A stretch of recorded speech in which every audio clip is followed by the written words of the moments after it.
السلام عليكم ورحمة الله وبركاته. أهلا بكم معنا في فيديو جديد إن شاء الله. النهاردة هتكلم عن بطولة كأس الكونفدرالية يعني عشان خاطر بيراميدز وفيوتشر اللي واقعين مع بعض في مجموعة واحدة، زائد الجيش الملكي المغربي واسكوكار التوجولي. مباراة معانا النهاردة إن شاء الله، مباراة بيراميدز والجيش المغربي. طبعا بيراميدز جاي طلع الدور من فوزه على نجليك 4-0، وقبلها كان خسران 1-0. الجيش المغربي طبعا جاي من فوز على دجوالي المالي 0-0 و1-0. اتأهل في مباراته إن شاء الله تقام يوم الأحد 12/2 الساعة 9 مساء على قنوات بين سبورت الرياضية.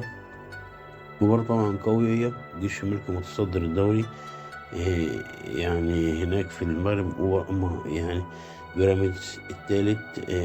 المجموعة دي أصلا عامة كمان صعبة، يعني فيوتشر التاني في الدوري المصري، كوكار الأول في الدوري التجولي. يعني تحس إنها مجموعة كلها يعني متشابكة كده مع بعض. طبعا بيراميدز وأول مباراة ليه وعلى أرضه مع الجيش تبقى صعبة جدا. بيراميدز طبعا صار وجال في كونفدرالية وطلع النهائي قبل كده وخسروا. على طول مستمر في البطولة ديت. يطلع من دور الثمانية، يطلع من نص النهائي بس ما خدهاش. فبالتوفيق ليه إن شاء الله هو وبيراميدز يقدموا أداء قوي، يطلعوا هما الاتنين عن المجموعة دي. وده كل بلادنا في الفيديو، والسلام عليكم ورحمة الله وبركاته.